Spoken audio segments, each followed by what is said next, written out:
Hi! In front of me is Samsung Galaxy Z Fold 4 and today I would like to show you how you can install and then apply iOS launcher on this Samsung.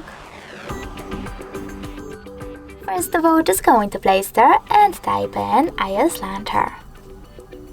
Now install this app from this developer and when it's ready, tap on open. Now you need to wait for the pop-ups to show, and when they do, choose while using the app and allow in all of them. Then swipe up and choose home button. Following that, you need to access devices settings and scroll down. Now click on apps section.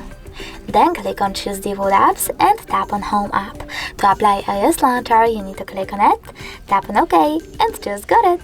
As you can see, Apple layout was applied successfully on my Samsung.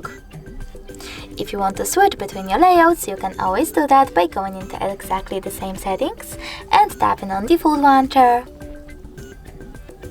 or iOS one. Thanks so much for watching. If you enjoyed this video, don't forget to leave a like, comment and definitely subscribe. Bye!